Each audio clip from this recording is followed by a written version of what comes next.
Hello friends, welcome to Aashira channel.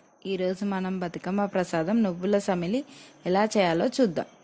కావలసిన పదార్థాలు: 1 cup శర్కర. దీన్ని ముందు మిక్సీ పట్టుకొని పొడి చేసుకొని పెట్టుకోవాలి. 1 కప్పు నువ్వులు. దీన్ని ప్యాన్లోకి తీసుకొని ఫ్రై చేసుకోవాలి.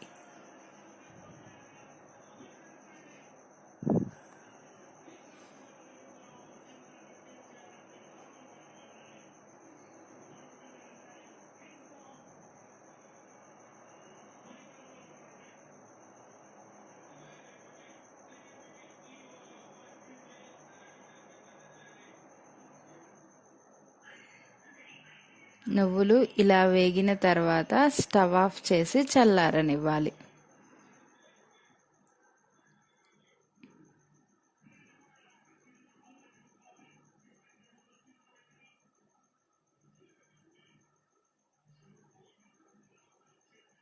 నువ్వులు చల్లారిన తర్వాత ఒక జార్లోకి తీసుకొని మిక్సీ పట్టుకోవాలి.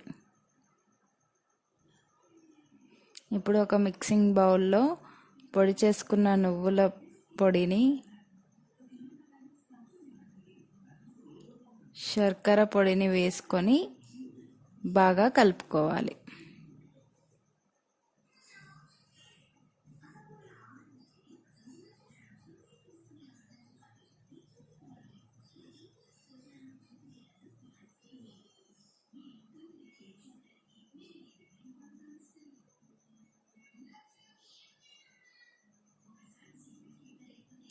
అంతే, సింపుల్ అండ్ ఈజీ నువ్వుల సమిలి రెడీ. ఈ వీడియో కనుక మీకు నచ్చినట్లయితే please like, share and subscribe for more videos. Thanks for watching.